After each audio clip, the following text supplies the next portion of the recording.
Hey everybody, happy Friday on this December 10th. It's at Christmas time.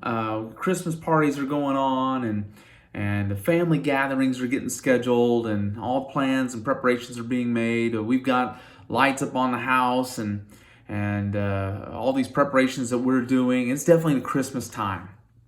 I plan on making some Christmas candy here soon. My grandma always used to do that, and so that's something that the girls and we love doing. And so we're doing all these Christmassy things, and it all centers around celebrating for us. Celebrate the birth of Jesus. Now, think about that.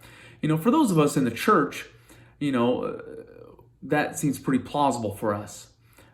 This idea of God, coming down, humbling himself, taking on flesh and bone, and becoming one of us, living life with us. So he started life as this baby.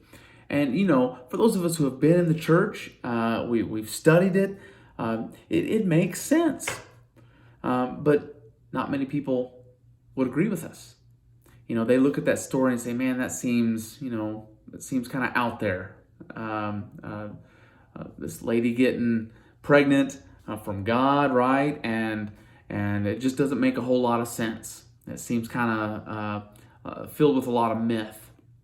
I love what Timothy, what Paul says to Timothy.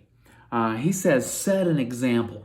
He says, this is 1 Timothy 4, verse 12. He says, set an example in all that you say, in the way that you live, in your love, in your faith, in your purity.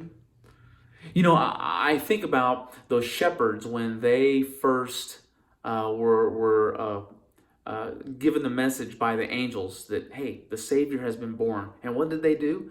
They ran off to Bethlehem and they saw the baby with their own eyes. They saw Mary and Joseph.